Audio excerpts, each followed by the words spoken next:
Good morning students.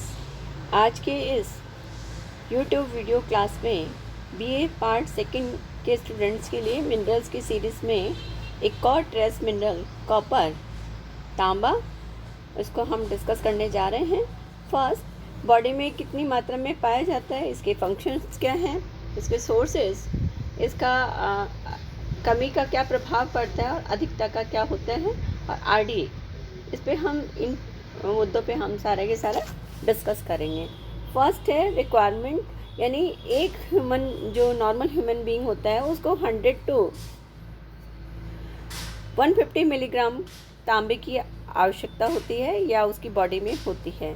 ये copper जो होता है शरीर में सेल्स में पाया जाता है और इसकी उपस्थिति ब्रेन, लीवर, हार्ट और किडनी में अधिक होती है। फंक्शंस में ये प्लाज्मा में उपस्थित तांबे का 90% प्रोटीन के साथ एक यौगिक सेरुलोप्लाज्मिन के रूप में रहता है। यानी ये किस में रहता है? प्लाज्मा में सेरुलोप्लाज्मिन के रूप में रहता है तथा 5% जो होता है एल्ब्यूमिन के साथ में यौगिक के रूप में ये रहता है। सेरुलोप्लाज्मिन आयरन के ट्रांसपोर्टेशन में हेल्प करता है तथा हीमोग्लोबिन का निर्माण भी करता है। यदि बॉडी में कॉपर की कमी है तो लोहा तत्व की भी यानी आयरन की भी कमी हो जाती है और रोगी को या कोई सी पर्सन को एनीमिया हो जाता है, क्योंकि तांबे की कमी से लोहा तत्व में फेरिक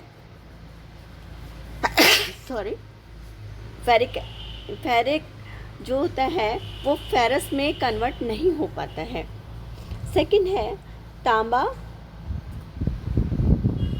टेस्ट में संवेदनशीलता और यानी टेस्ट सेंसिटिविटी डेवलप करने में, मेलानिन पिगमेंट के निर्माण में, बॉडी में इलेक्ट्रॉन्स के ट्रांसपोर्टेशन में और कोलेजन की मैच्योरिटी, इलास्टिन के निर्माण के लिए और फास्फोलिपिड के निर्माण में भी महत्वपूर्ण रोल प्ले करता है।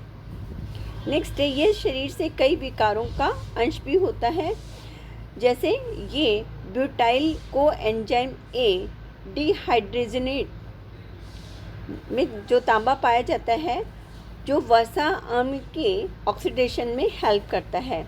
इसके अलावा टायरोसिनेस जो एक मेलानिन पिगमेंट होता है के निर्माण में ये हेल्प करता है।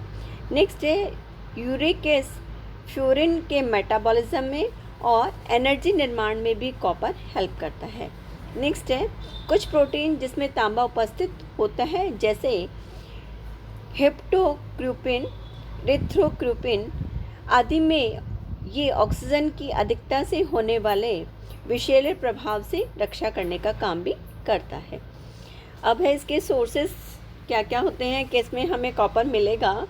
तो कॉपर मीट, फिश, साबुत अनाज जैसे गेहूँ, बाजरा, ज्वार, मक्का यानी जो भी होल ग्रेन्स हैं उनमें, जितनी भी तरह की फलियां हैं, जितने भी लेग्यूम जैसे मटर है, ग्वार की फली है, सेम की फली है, जितनी भी तरह की फलियां होती हैं उनमें कॉपर पाया जाता है। और जो भी ड्राई फ्रूट्स हैं उनमें भी ये काफ़ी मात्रा में पाया जाता है, लेकिन दूध में कॉपर बहुत कम मात्रा में उपस्थित रहता है। अब इसकी कमी का जो है क्या प्रभाव पड़ेगा? मनुष्य के शरीर में हम नॉर्मली देखें तो ह्यूमन बीइंग में तांबे की कमी बहुत कम पाई जाती है, लेकिन यदि किसी व्यक्ति को क्वार्शिकेर है तो उसकी बॉडी में तांबा कम होने लगता है। इसके अलावा स्क्रू में भी जो है लोहे की कमी होने लगती है और एनीमिया में भी कॉपर की कमी हो जाती है। इसके कारण क्या क्या होता है कमी का? एक तो हीमोग्लोबिन का निर्माण प्रॉपर्ली नहीं हो पाता। नेक्स्ट है नर्व्स जो टिश्यूज़ होते हैं उसमें माइलिन नष्ट हो जाता है, एनीमिया हो जाता है। नेक्स्ट है इसका अधिक मात्रा में यदि हम ले रहे हैं तो क्या होगा बॉडी में?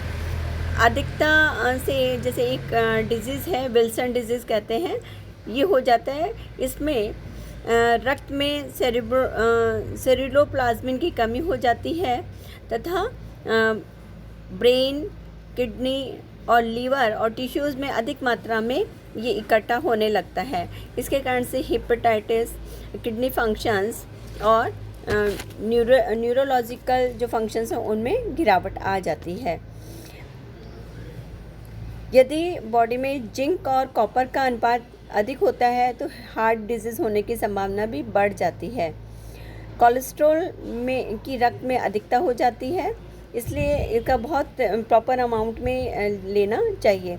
RD, एक वयस्क एडल्ट को 2 to 3 milligram copper per day चाहिए होता है।